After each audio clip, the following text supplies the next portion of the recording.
Welcome, brave souls, to the chilling depths of horror and detail, the realm where the shadows whisper ancient secrets and nightmares come to life. I am your guide through the darkness, and on this channel, we delve into the spine-chilling world of Wendigo horror stories that will send shivers down your spine. First story. Don't go into the forest after sundown. My husband and I live in a house that's somewhat secluded.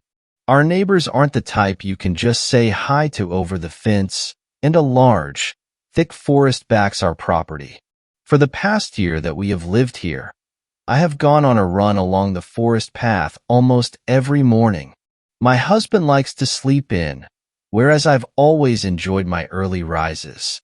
Last week, we went to a friend's birthday party and were out late.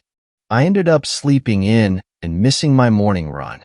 I had a few chores to do, and by the time 5 p.m. rolled around, I decided I wasn't going to miss my run that day. I stepped out onto the back porch and took a deep breath as the sun was beginning to set on the horizon. My husband stepped out and gave me a lazy smile before he kissed me on the cheek. I told him I'd be back before it was dark and headed off. It started off like any other run. I take the same path each day. It's a little overgrown, but still obvious enough and easy to follow. I was only about 10 minutes in, and I started to notice something. It was quiet, eerily quiet. Normally I can hear birds, leaves in the breeze, and bugs chirping. But it was just complete silence apart from my own breathing and heart beating in my chest. I found it creepy, but shrugged it off as something to do with the timing of the day. The next strange thing happened only a few minutes later. There's a part of the path that wraps around this massive gum tree, the type that you can't see around when you stand in front of it. Well, I reached that part of the path and it was gone. Completely gone.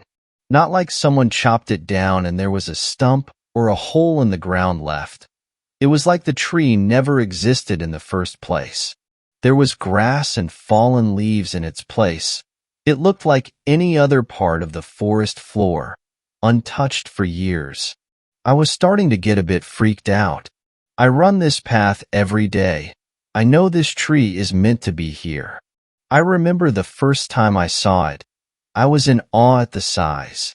I made my husband come for a walk with me the next day so I could show him too, and he was also impressed by the sheer scale of it. It didn't make any sense that it had quite literally vanished. Even if someone was going to chop it down, I wondered if it was even possible to do it in such a short amount of time. I only just saw it the day before on my usual morning run. The practical, logistic part of my mind came to the conclusion it must have been chopped down. I decided I would wait to talk to my husband about it when I got back and maybe even bring him with me to have a look the next day. Maybe he would have an obvious answer that I was missing. Perhaps I could contact the council and ask them about it. I shook it off and continued along the path. As I continued running, I started to get this off feeling in my stomach. Something just didn't feel right, but I didn't know what it was. After a while, I noticed that the sun was setting. Fast. I was losing light quickly, which didn't make any sense. I only left at 5 p.m. The sun wasn't due to set until almost 7, and I had only been gone about 20 minutes. I looked at my watch and sure enough, 5:23 p.m. I checked my phone and it said the same. Just to be sure, I opened up the weather app and checked the sunset, 6:46 p.m. I was standing in almost darkness staring at my phone in total confusion. I had no idea what was going on and it was scaring the crap out of me. I knew the trees would make it dimmer than out in the open, but this was different. I decided enough was enough, and I was just going to cut my run short and head home. I turned around and began running back the way I came. After about another 10 minutes of running, I was stopped in my tracks and I felt my heart almost stop. There, standing on the path staring directly at me, was a moose. Those things are insanely huge. But the weirdest part about it all was I live in Australia. We have just about every deadly animal on the planet, But we sure as hell don't have moose wandering around, and I certainly had never seen one in the last year I had been coming through the forest. I stared at this creature for what felt like an eternity, my heartbeat pounding in my head as my mind raced. It just stood there, eyes glowing in the dark, staring into my soul. I was frozen in fear, unsure of what I should do. Then, after I felt like I was going to throw up from fear, it finally broke eye contact and just walked away. I stared as it strolled out of sight as if nothing had happened. Once I could no longer hear the footsteps, and I was back in complete silence, I began sprinting. I was way too terrified to be in this forest a second longer than I had to be. I ran and ran until my lungs felt like they were going to give out. I thought for sure I should be reaching the clearing soon, but the more I ran, the more it felt like I went deeper and deeper into the woods. I glanced at my watch and my breath hitched. 9:42 p.m. It's not possible, I said to myself. It can't have been 4 hours. My whole interaction with the moose, although felt like forever, in reality only lasted a few minutes. I pulled out my phone, and again it matched what my watch said. I tried to call my husband, but I couldn't get any service. I closed my eyes and took a deep breath. It was pitch black now, and I had to use my phone torch to illuminate the path. My mind was racing with some kind of way to come up with how this could be happening, but I had nothing. I decided all I could do was keep following the path and hope that soon enough I would come out and be home. Second story. There were 2 Wendigo outside my dad's house last night. So, last night my friends and I were driving around aimlessly and ended up on the side of town near my deceased father's house. I go there from time to sit on the steps, say hi, and that I miss him. And since every year for Valentine's Day since I was a kid my dad was my Valentine, I really wanted to stop by the house and give it a hug, but I don't think I'm going back. At around 11 p.m., we stop at the top of the road and I run down the exponential function of a driveway and run up to the garage and hug the house before quickly running up the stairs to the front porch. I rest my head on the front door, telling the house and my dad that I missed being there and that I missed him. I feel a hand on my shoulder, and I feel my entire body start shaking like I'm sobbing when only a few tears run down my face. Just as this overwhelming feeling starts to come over me and I feel lightheaded, my friend, Duke, calls me. Alex, get back to the car. Right now. I'll explain why when you get here. Without hesitation, I sprint up the icy driveway without stopping. Thank God, without slipping and falling. When I get to the car, we take off doing 50 down the road. I'm still crying and can barely breathe, and my best friend Riley kept asking me if I'm okay and if I need anything. When I'm able to pull myself together, I ask what made them call me back to the car. Duke doesn't say anything for a few minutes and keeps driving while I keep pestering him about what he saw that made him call me. When we get to a stop sign, he grips the wheel tighter and says he saw a head poking out behind my dad's house, a little bit taller than the garage doors. After a minute of silence, I asked him what it looked like, a big-ass Wendigo. Duke said it popped its head out around the side of the house 2 times, and by the time I was sprinting down the stairs, Riley saw another head come out behind the neighbor's house. Initially, she had thought was a dog head, but soon realized the head was too massive to be a dog's. We take off down the road and all go and crash at my house after getting some McDonald's, with Duke checking the windows until we had fallen asleep. I think he may have spotted another one outside my house. My dog was flipping out all night and trying to get to all the doors in my house at once, and I didn't fall asleep until the sun came up. I don't know what happened. I don't know why my whole body was shaking and why I felt I was going to pass out, but I think my dad protected me, and I know I'm not going back to that house. Third story. I took a wildlife tracking class. If you ever see these types of tracks in the woods, run. I wish I'd taken a photo. Wish that I'd drawn what it looked like at the time. But I was too ashamed to tell this story until now, because what happened is partly my fault. I wasn't completely proficient back then. I'm a sign language interpreter, and at the time I just graduated. Maybe if I'd been better at my job. I saw the gig for the animal tracking and wilderness exploration class and thought it sounded like a fun experience for a newbie like me. And I really needed the work. So, I accepted the job. Arrived half an hour early. I was pretty nervous. Back then, anytime meeting a new deaf person was nerve-wracking because what if I couldn't understand them? What if we didn't jibe? What if they were one of those really fast signers who just have no patience for beginners? And so I went early hoping I could glean some context for the job and learn her preferred signs for the vocabulary related to the trails. But it was rocky from the get-go. The moment I stepped out of my beat-up Honda and started to introduce myself, she signed, "You're late. You were supposed to be here half an hour ago." Oh, I'm sorry. Maybe the agency gave me the wrong time. I stammered, my hands fumbling. Of all the days for me to get it wrong. I was already so nervous. I said, "You must be Lai. Her name was Leilani, but in the moment I forgot how to spell it. She quickly corrected me, her fingers so fast I didn't catch more than the L. But then she gave me her name sign, her hand in L shape, and brushed the tip of her thumb against her cheek in a repeat motion. It was an easy one, thank goodness. Then, rolling her eyes, she opened her mouth and spoke aloud in deaf-accented English. "Okay, well, the interpreter is here now, so I guess we can get started, everyone." Trying not to hide how relieved I was that she voiced for herself, I fell into step with her students. There were only 3. A father and son, and a middle-aged woman. "Is this all?" I asked, looking around in surprise. The guide shrugged. "It's so cold this morning, a lot of people probably decided to stay in their warm beds." Then she spoke aloud to the trio. "The fresh snow is great for seeing tracks." The man and his son were named Damien and Dee. Dee was 9, very excited, and claimed to see a deer in the trees every few minutes.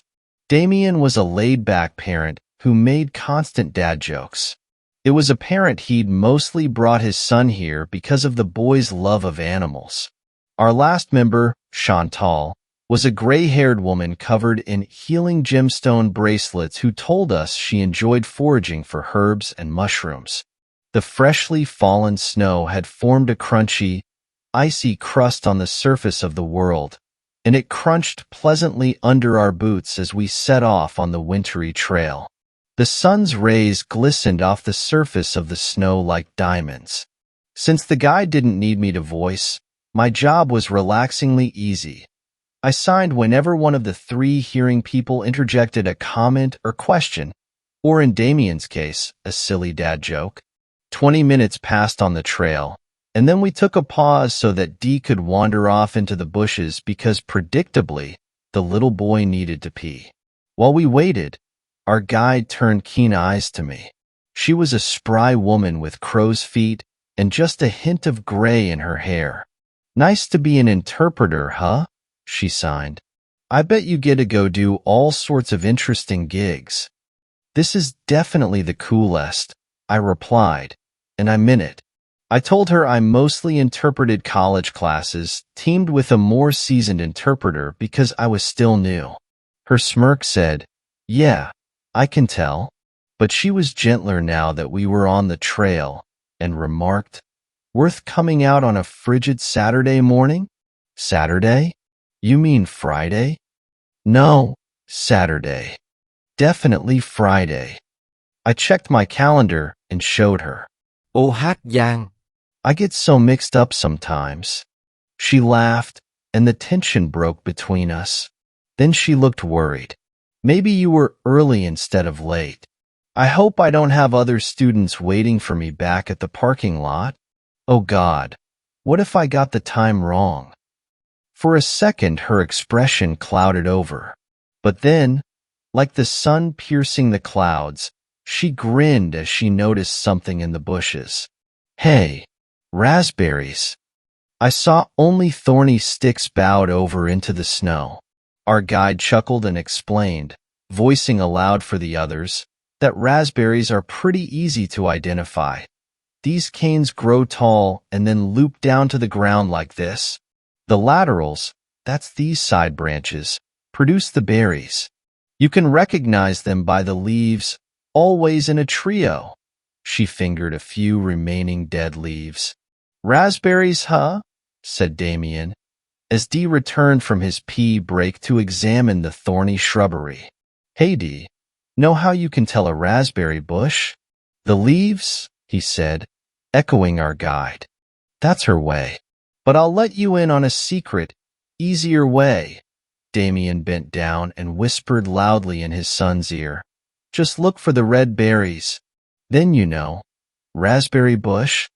We all just chuckled at Damien's usual dadness, while Dee protested loudly that there are no berries in winter. But everyone forgot the berries when our guide pointed out animal prints up ahead in the snow.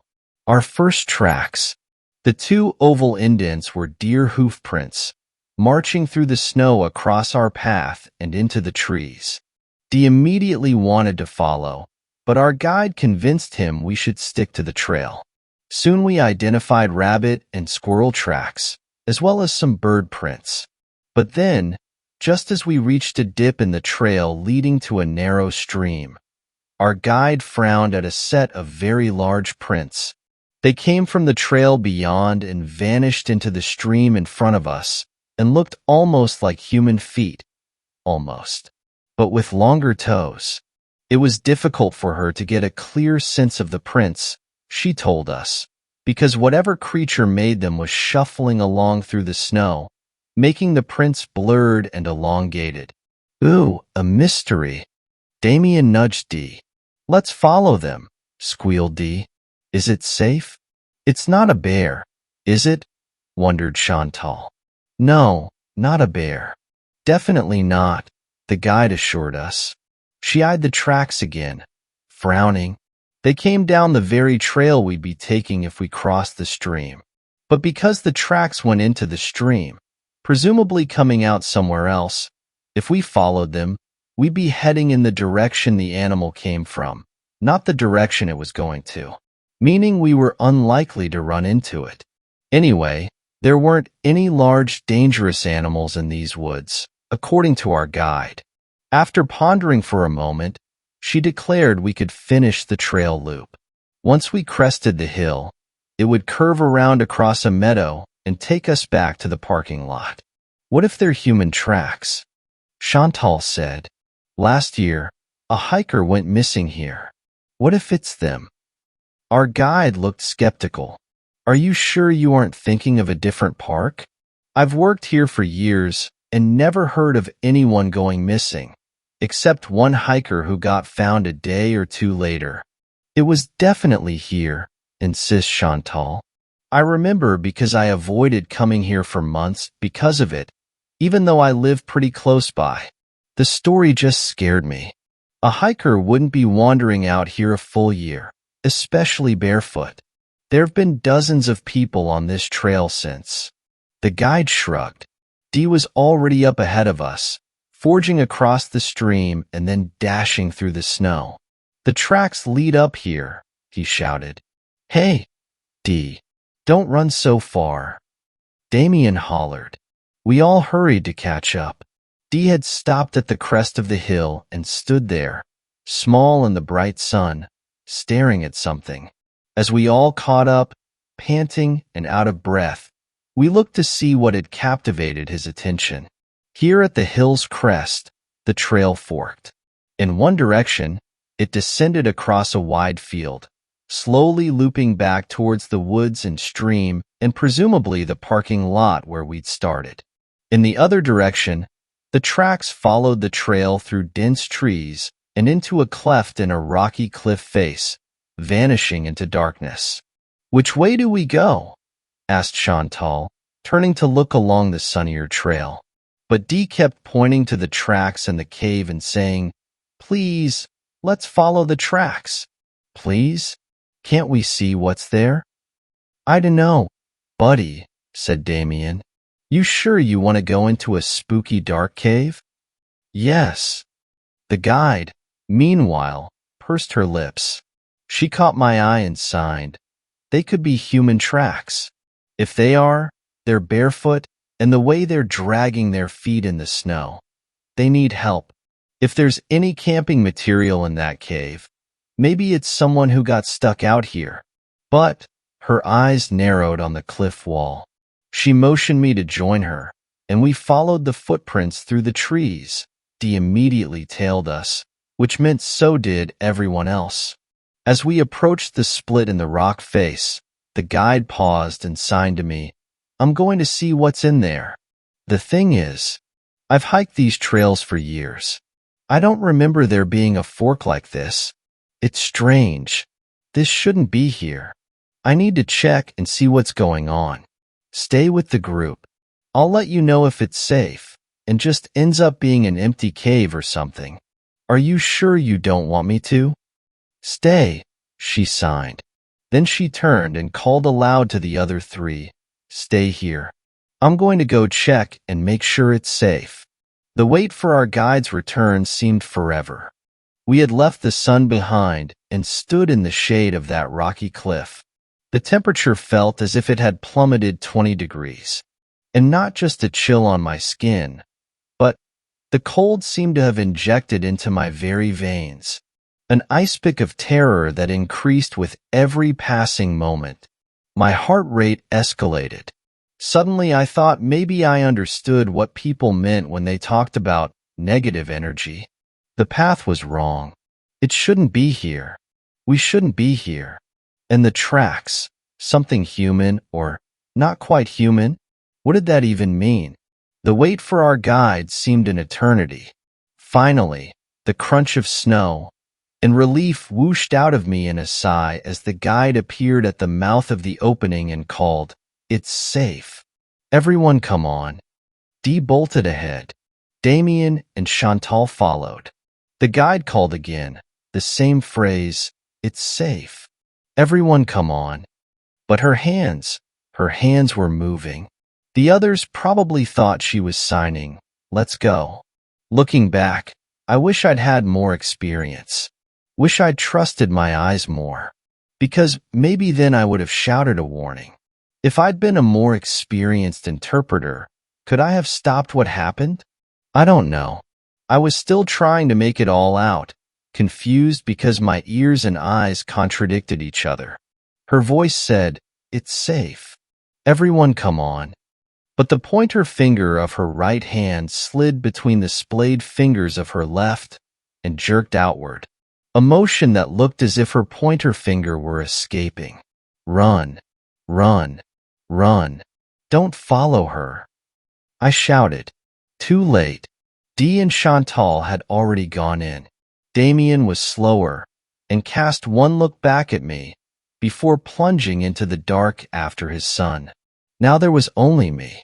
The guide looked at me, her face contorted, lips pulling back over teeth and gums. For a moment, she looked like a long-ago rotted corpse. The flesh withered away. Then I blinked and she was smiling, an ordinary smile. Her hands lifted, spasmed, and shook.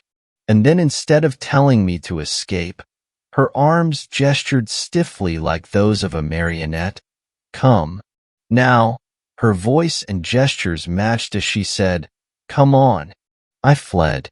Reaching the parking lot, I was stunned to find a group mingling in the snow. A young deaf woman with long black hair stood at the front of the group signing angrily at her phone screen. Hey. You waved a here. Hey. Are you from the wilderness group? I need help. Oh, finally. She whirled to face me, demanding to know why I was late. Her hands flew fast. So fast. Flustered, I interrupted, trying to explain to her about our guide, Laila and I. What the hell are you talking about? She interrupted my spelling the name to sign to me, I am Leilani. What? So who had I been interpreting for? It turns out the name sign I showed her, the L hand brushed against my cheek, belonged to a woman named Lorelei, who had previously been the trail guide and had mentored and later hired on Leilani. Lorelei's been missing since last year, she explained. She disappeared when she was taking a group out on the trail.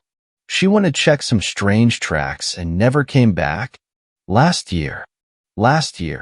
Had the trek been on a Saturday? 10 a.m. instead of 11 a.m.? My blood froze. Suddenly all the misunderstood details made sense. Leilani, the real Leilani, insisted I lead her to the fork in the trail where her mentor had vanished into the cave. We followed the crisp, clear prints in the snow all the way to the stream and up the crest of the hill. There was no longer any fork. In fact, no one's footsteps but mine emerged from the other side of the stream. It appeared as if I had gone up the slope, turned myself around in a circle a few times up there, and then run along the path looping back to the parking lot.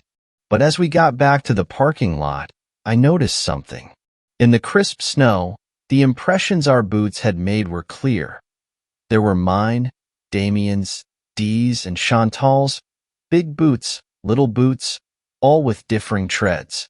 But as for Lorelei's, I couldn't find any boots matching the ones I'd seen her wearing.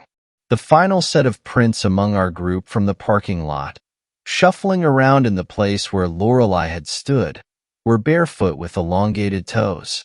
Fourth story. Wendigo. I never thought it would be the last time I saw my little sister. It started out as such a typical Friday afternoon. The bell rung, and we had the whole weekend to look forward to. We lived in a small town in Michigan. It was one of those towns where everyone knew everyone. One of those towns where you basically felt safe anywhere you went. We lived in a small split-level house. My little sister and I shared a bedroom, and my parents were directly across the hall from us. Our house backed onto a deep, vast forest, and through the middle of the forest was a river. The woods always provided a sort of natural playground for the local kids, building tree forts, playing hide and go seek, and swimming the more shallow parts of the river. My little sister and I felt especially lucky. The woods were essentially my backyard, and we really felt like they were ours. Our parents were fine with us playing in the woods. They just had one rule: don't cross to the other side of the river. The woods on our side of the river were quite well traveled by all the locals. By age 7 you knew them like the back of your hand. The other side of the river, however, was much less traveled. It was our town's myth, kind of our own scary claim to fame. The Mi'kmaq tribe had largely settled the area around our town, so there were a lot of stories based on Native American culture. Everyone's favorite story was about the Wendigo. A Wendigo is a Native American legend, supposedly a half-man, half-beast type creature. The rumor is that during a harsh Michigan winter, a member of the Mi'kmaq tribe and his hunting partner got caught during a blizzard. The tribe member's partner died, and with no food, the tribe member was forced to eat him. Native Americans believe that Wendigos are born when a member of their tribe is forced to resort to cannibalism due to harsh conditions, such as weather or a famine. And so, legend was born, and people began to believe that a Wendigo hunted for more flesh in our woods. Everyone from here has a story that they would be having a campfire in the woods, and all of a sudden a deep resonating roar would sound out through the forest. The belief around here was that the Wendigo would not hunt for you. So long as you stayed on our side of the river, the rest of the woods beyond the river belonged to him. As per usual Friday ritual, my friends and I filled our backpacks with our swim trunks, snacks, soda, and other trinkets to spend the rest of the day playing in the woods. As we were leaving, my little sister came running out of the house. I was 13, and she was 9. She was begging me to come spend the day in the woods with my friends and I. Normally, I would say no, but it was such a beautiful day, and she really was not much of a hassle to have along. So I said yes. There were 4 of us, including my little sister and I. It was 3 in the afternoon at the beginning of June, so we knew we would have daylight for quite a while. Off we went into the woods, taking the same trail that we took every time. The trail led us straight to the river, where we would set up a little camp and spend the rest of the day playing and swimming. A few hours rolled by, and we were pretty tired. There was not much left to do, so I suggested that we pack up and head home. Now, 13 can be quite a rebellious age, the age where you start to disobey your parents, maybe act out in school here and there, try a cigarette, pretty typical teenage behavior. Let's cross to the other side of the river, one of my friends exclaimed. In my head, I knew this was a terrible idea. Growing up here, you barely have any rules to follow. Not going to the other side of the river was an explicit one, however. Yeah, I've always wanted to do that, my other friend said in agreement. In my head, I knew this was a bad idea, but I also did not want to seem like a chicken in front of my friends. Well, okay, I said cautiously. My little sister looked at me. Her big blue eyes were full of fear. I reassured her, telling her that nothing bad would happen. And so, we began to walk to the point in the river where it was shallow enough to walk across. We arrived, and I will be honest, the other side of the river looked like an entirely different world. It was darker. It honestly just had this entire unfriendly vibe to it. I brushed it off that it was all in my head. It was about 7:30 p.m., and the sun was beginning to set in the sky, though we still had plenty of daylight. We walked across the river. It was about ankle deep at this point, and the water was frigid here, a lot colder than it was where we were swimming. I put my foot down on the other side of the river. For the first time in my entire life, I had done what so many people who grew up here feared to do. Just standing there felt uneasy. It really felt like we did not belong there. But at the same time, there was that feeling of adrenaline pumping through my body, and it carried me as we began walking deeper into the woods. My little sister was attached to my hip. I felt bad. She truly had no interest in being here, but also wanted to appear brave in front of my friends. As we got deeper into the woods, the feeling of dread increased. The weird part is, it was not what I could hear. It's what I could not hear. There was not a sound, not a cricket, not a bird, not even the river. It was silent, deadly silent. The trees seemed so much thicker in this part of the woods. Not as much sunlight came through, so it was definitely darker, not just my imagination. Crack we heard in the distance. Everyone gasped. I cannot reiterate enough that it was silent. There was not a single noise coming from anywhere, but then to hear that distinct crack, it made my heart skip a beat. Probably just a deer. There's tons of them in the woods, one of my friends stated. At this point, I wanted to turn back, but for some reason we just kept going. The stories were echoing through my head about the Wendigo, about how foolish people over the years had dared to cross over to this side of the river, and how they were never seen again. As we continued to explore the uncharted part of the woods, another crack this time came from behind us. That one really startled everyone. We had all decided that it was time to head back. It was really starting to get dark. There was just one problem. This side of the woods was unfamiliar to us, and we were lost. My little sister began to cry upon realizing this, and while I was doing my best to settle her down, she was really scared, and I have to admit that I was too. The minimal light that was previously coming down from between the thick trees was now beginning to fade as the sun began to set. The darkness was becoming even darker, and we had not even thought to bring flashlights. The thought of Wendigo ran through my head time and time again, each time sending a sickening chill down my spine. We tried everything we could to find our way back to the shallow spot of the river, but it was to no avail.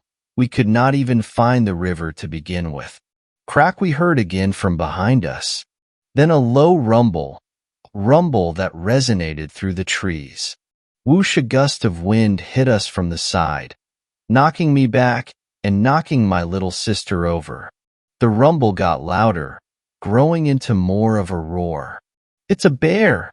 screamed one of my friends. Whoosh, another gust of wind hit us, this time from behind. Crack! Whoosh, this time it hit us in the front, knocking all of us over. "Run!" I bellowed, and we all ran, leaving our backpacks behind. I had my little sister's hand in mine, essentially dragging her through the dirt and leaves on the ground of the forest. I could definitely hear something running. Fast footsteps.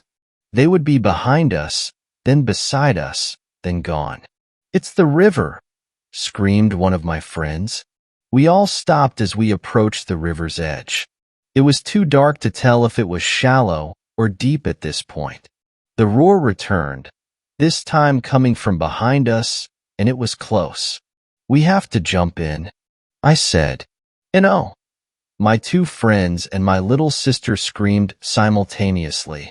Fast footsteps approached, a low growl, and multiple cracks as the predator approached us. "Now!" I screamed, and in we jumped. The last thing I heard before my head sunk under the water was a roar, inhuman and nothing like an animal could produce. I knew what had just chased us, and I know how good of a hunter it is.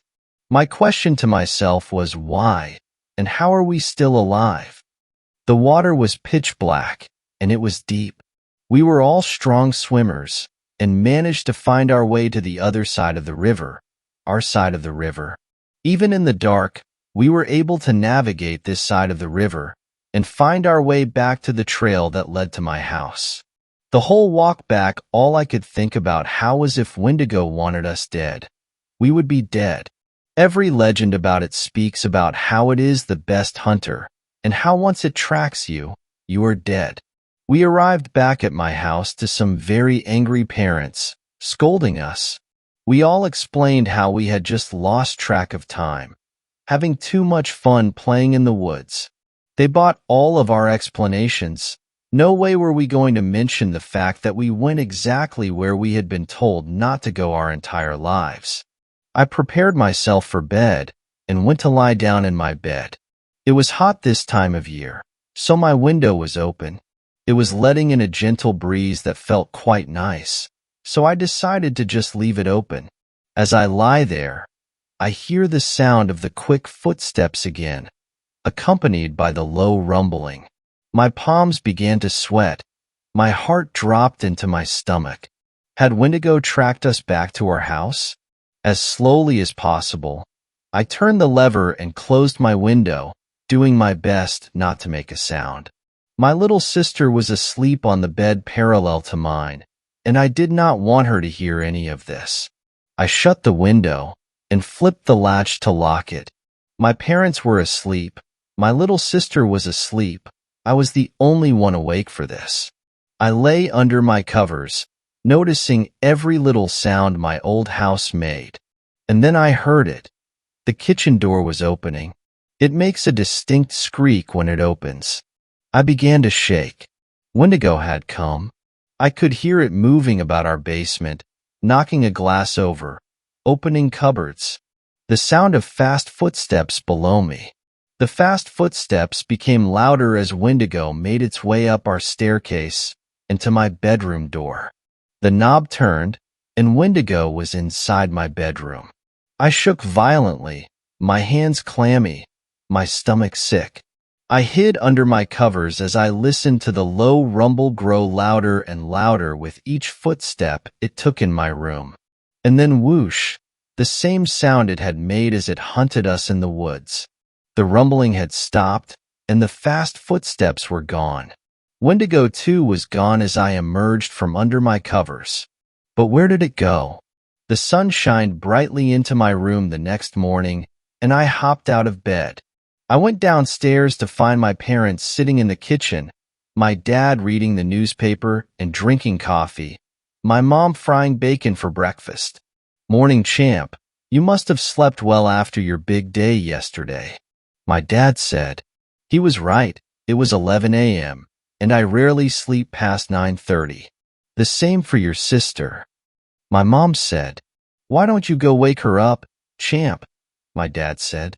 I immediately ran upstairs to our room, and to this day, it is still the most horrific sight that I have ever laid eyes upon. My little sister's bed was empty. "Mom, Dad, come quick," I cried out. They both ran upstairs. "Oh my God, where is she?" my mom said. She was already beginning to cry. We looked everywhere. She was not in the house. My parents looked outside, and within an hour, a search party had formed. They searched the woods top to bottom, but she was nowhere to be found. My parents believed that she had wandered off to the woods in the morning, fell in the lake, and drowned. But I knew why they could not find her. I knew why they would never find her. They were looking in the wrong side of the woods. Fifth story. My neighbor Wendigo. You never really believe in something until you see it, and when you do, you'd wish that you hadn't. Sometimes not knowing is better. The things this world holds, the monsters that hide in the dark. I am forever haunted. I never had a problem being in the woods. I pretty much lived in them as a child. Climbing trees and swimming in random creeks were what I thrived on. Catching tadpoles, frogs, snakes, and any wildlife possible. I loved it. My fiancé and I moved to a tiny mountain town in North Carolina with his parents. They lived at almost the very top of mountain. If it snowed and you don't plow the driveway, it will ice and you will be stuck. For the most part, things were normal. Well, as normal as they can be with a witch for a boyfriend. Ghosts and the random demon or dark entity were pretty common in our house. Still are. So as I'm standing outside on the porch smoking a cigarette, I'm not too alarmed to feel a weird presence. As it stands, the backyard sits right on the edge of Well Forest. So we spent much of our free time tracking animals and carcasses and ingredients. We both enjoyed the nature and recharged being there. Late at night, you have to stay vigilant for the various mountain critters that will attack. Cougars, bears, and coyotes the main threat. I stood on the porch, glancing around in the trees, keeping my eyes peeled for the first sign of danger. First, I hear the whispers like someone trying to get my attention. For the most part, one ignore it. Then I hear a tree branch rustle. I rationalize, okay, at about 10 feet off the ground, it's either a bird, raccoon, or the like. How very wrong I was. The longer I stare, the more obvious the shape becomes. I can see these giant antlers at least 10 points. And face, oh God, that face. An elongated snout like a deer, only rotted to the bone with these patches of still rotting flesh. Empty sockets for eyes that stared into your soul and chilled you to the bone. Nothing good seen with those eyes. The head sat on an also still rotting torso, with broken ribs jutting out in every direction, giving the thought to a stabbing victim. Its organs that looked ready to spill out, and the stench, that unbearable stench of death and madness. I was stuck, frozen with terror. I shook and only watched this thing as it watched me. It only took me seconds to realize that the whispering was this thing trying to speak to me, coerce me to come to it. It asked me to walk towards it, let it devour me. It walked towards me, on shaky, weak-looking deer legs, all 4 feet moving careful and without sound. Before I was able to blink, it has an arm stretched out. In front of me, long, jagged claws for tearing flesh. Sinewy muscles contracting under rotten meat. It is 20 feet away from me, but it seems like those fingers are centimeters away from me. I can feel the wind move. It brushed my cheek. This startled me into backing up into the door, only to have the porch light cut off and the door locked. All I can do is scream. I call for my fiancé, but I can hear him laughing behind the door, not knowing what was going on, trying to scare me. I tell him there's something out here trying to get me. The the fear genuine.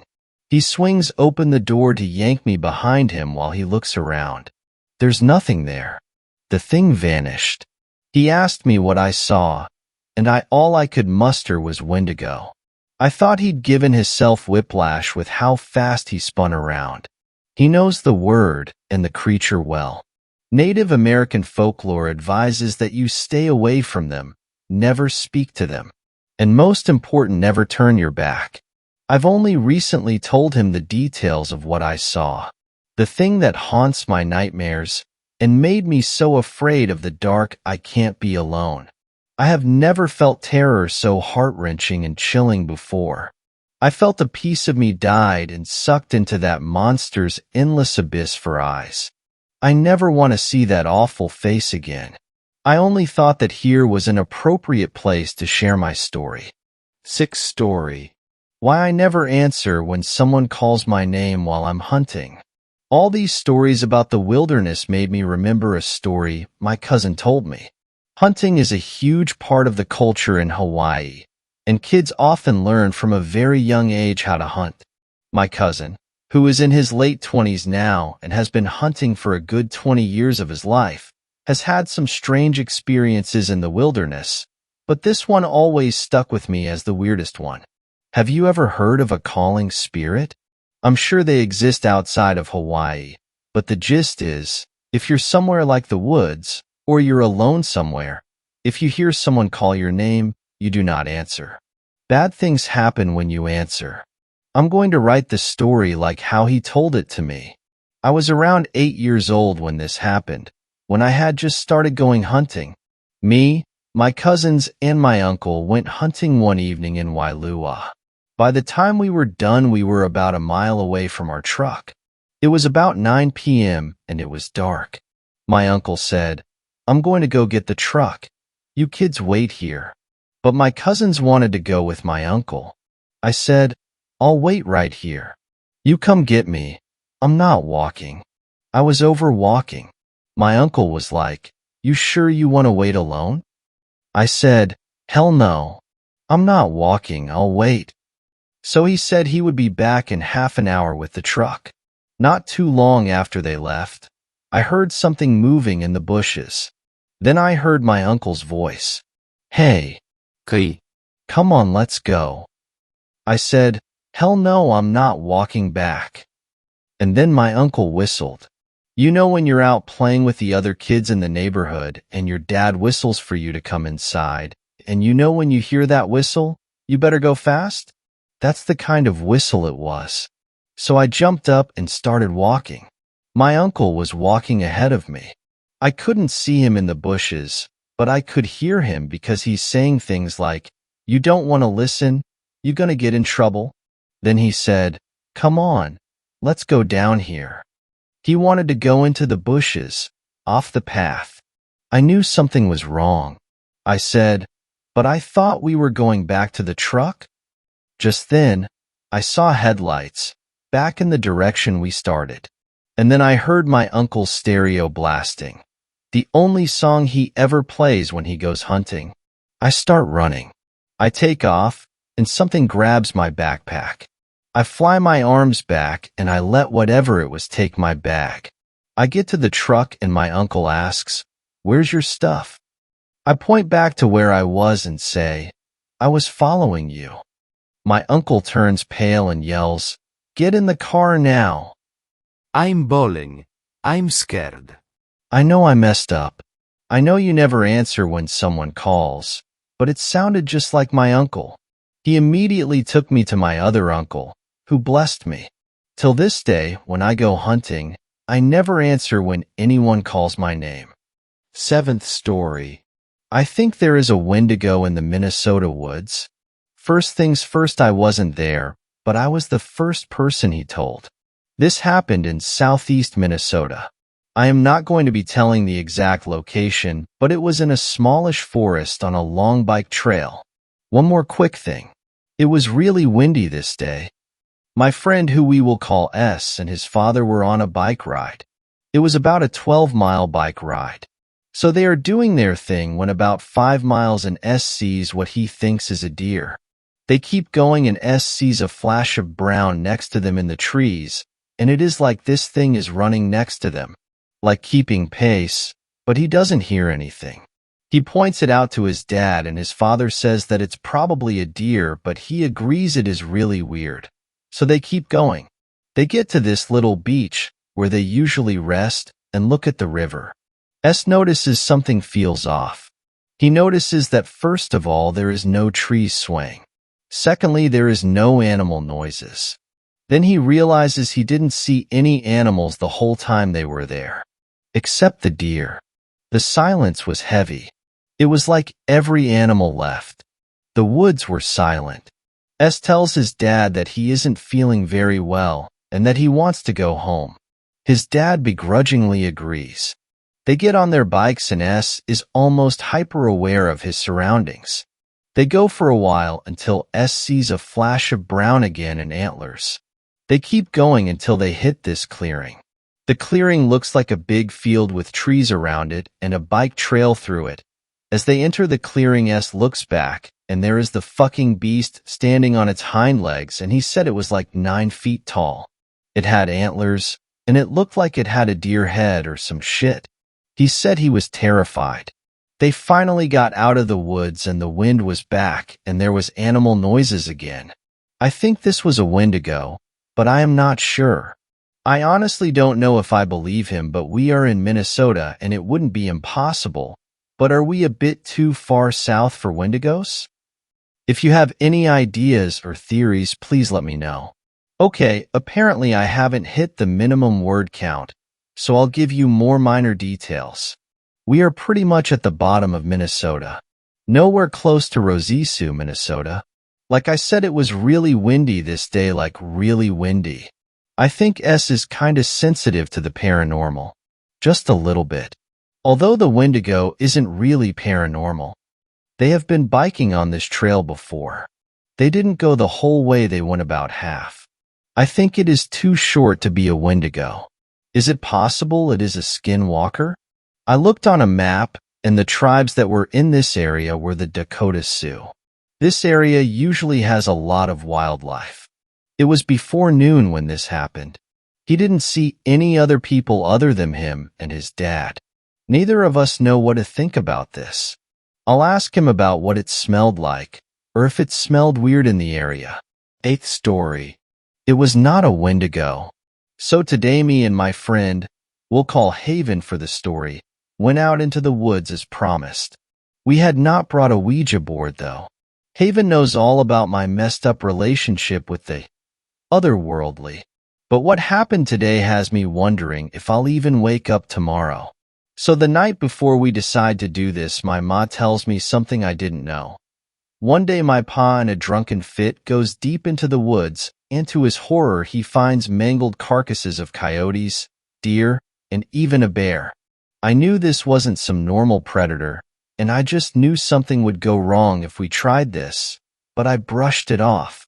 So me and Haven were walking home from school.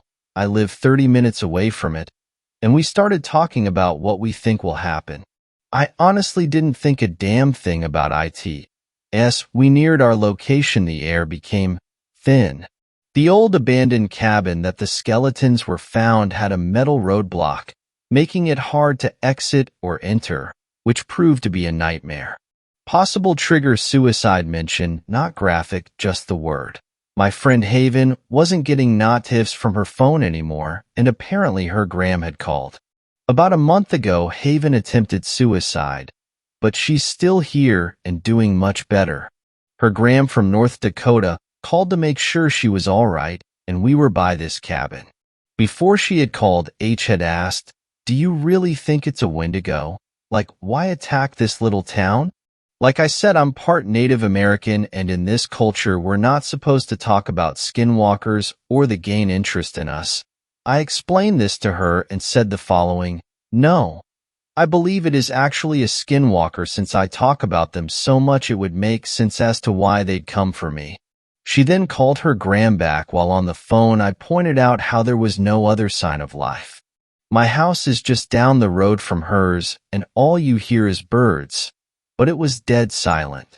And this is where I can't even believe what happened. I have always had quite a bit of underdeveloped psychic ability.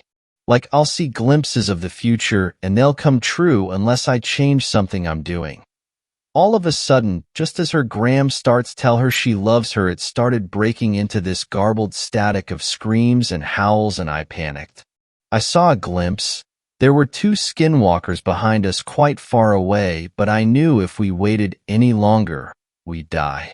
I grabbed her hand and sprinted as fast as possible. I heard something behind us. All the while the garbled static continued. I'll try to find a clip or something of what it kind of sounded like. It'll be at the bottom of the post. And then her phone died just as we cleared the roadblock and bolted for my grandma's. She wasn't home, just the dog. We locked all the doors and just hid. The dog will not stop whimpering and barking. At this point, we're both in tears. Then we hear someone pull in. And then nothing else really happens. We just go home. I will never forget that sound. If you've ever seen Mr. Nightmare's video with the down under the bed story, those garbled screams are almost exactly what we heard. Ninth story. Do not go into the forest at night. Do not go into the forest at night. Do not go alone to the woods in the dark. Wait until the sun of the sky is bright above you. Wait for it to be safe and warm when all the sounds in the trees and upon the earth are happy ones. The scratching and the groaning sound better in the light. You shall not get scared and leave when the sounds come closer and closer.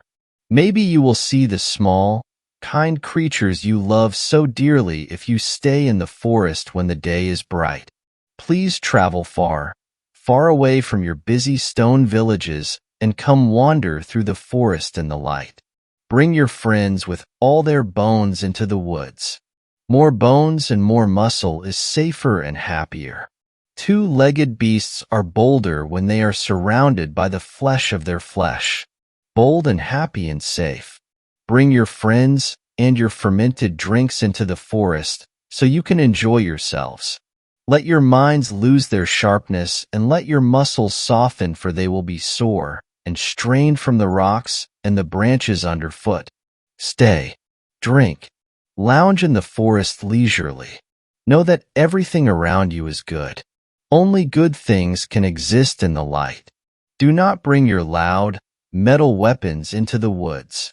With your minds dulled and your soft flesh, it is dangerous to handle such things. The harsh noises will rip through the forest and break things. You do not want to break things.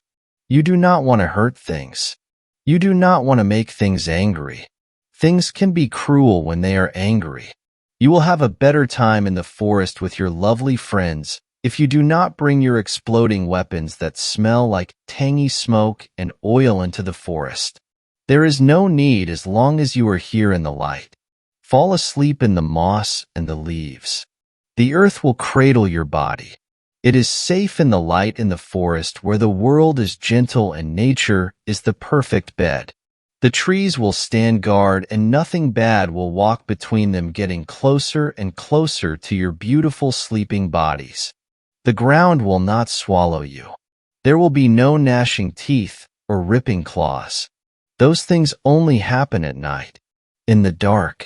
The woods are no place to be when the moon plays tricks on you and the tiny, twinkling suns of the sky laugh at you and refuse to guide you. No, the night will not do. You would have to build a box and put a nest in it and light a fire inside if you slept in the forest in the dark. A sturdy box of wood and stone and metal that cracks claws and dulls teeth. No. Sleep under the clouds in the day. Sleep soundly so that not even the many fingers running down your cheek could wake you. You can rest without fear in the light. Breathe the leaves and the earth and the fungus. Do not be alarmed when the stink of rot drifts heavily on the wind. It is the nature of the forest to take small creatures into its arms. The dead things in the forest cannot hurt you. The dead things are just waiting to return to the earth as all things eventually do. There is nothing in the forest that smells dead but still moves. There is nothing in the forest that smells dead and still eats. There is nothing in the forest that smells dead but has many legs and arms and eyes and teeth. There is nothing in the forest in the light that can hurt you.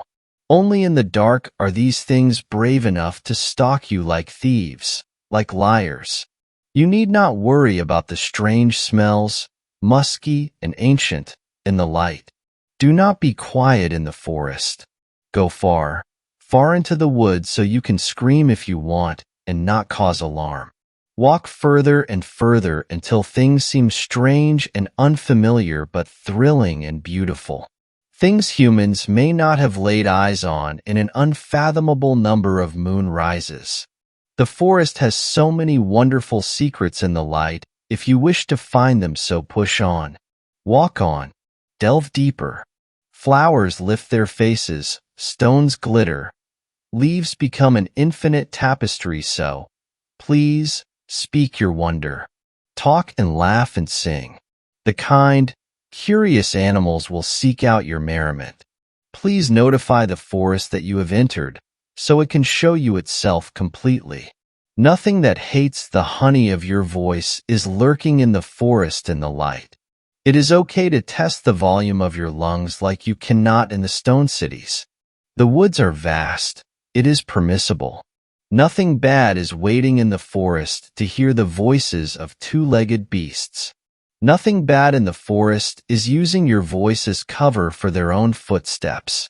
Be cheerful. Be happy. The forest is joyful and your presence is a gift. Silent reverence is not required like at the gloomy temple that is darkness.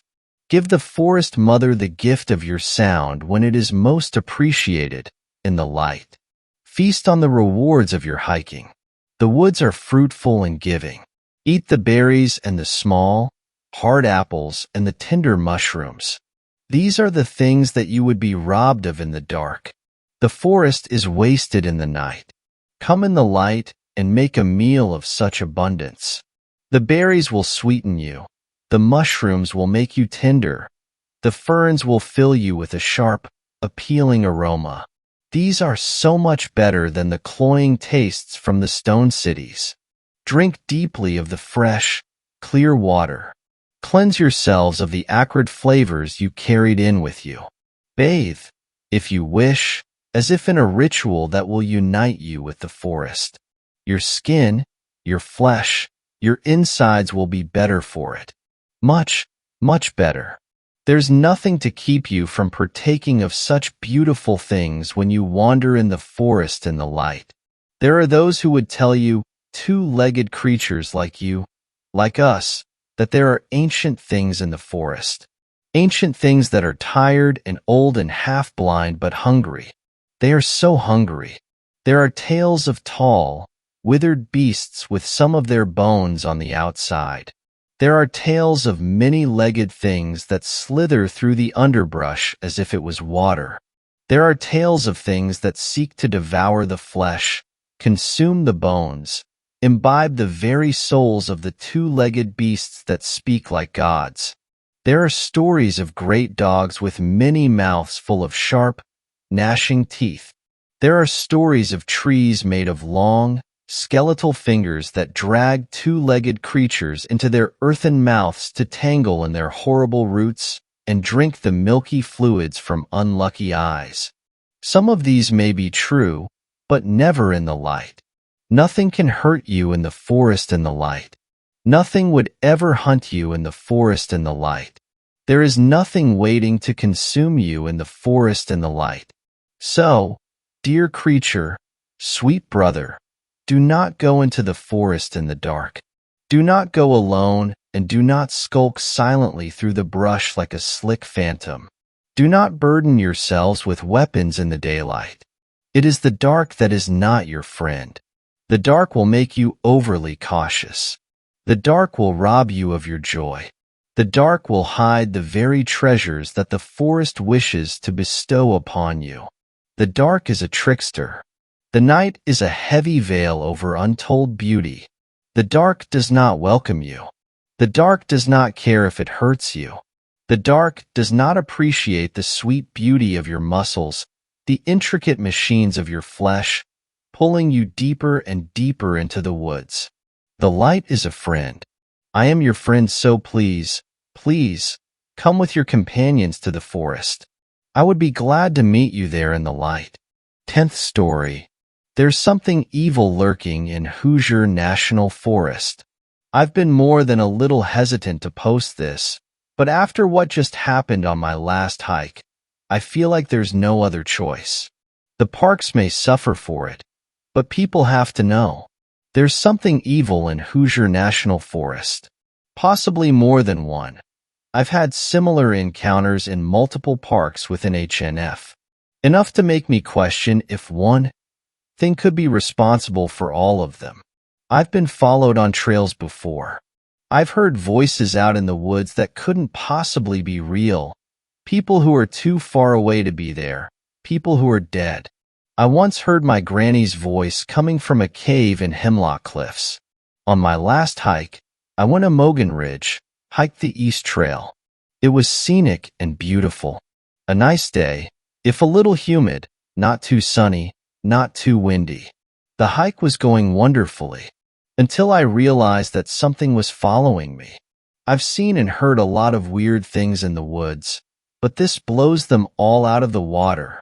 Or woods, rather. Nothing I've seen or heard has ever come close to being this. I was about 3 miles out when I started putting together the weird sounds. Crunching noises, like someone chewing on ice mixed with joints rolling, coupled with a slithering sound like something heavy being dragged through the leaf litter. I was out there with a friend, because hiking alone is stupid and dangerous. I noticed the sounds first. I stopped walking to listen for a second.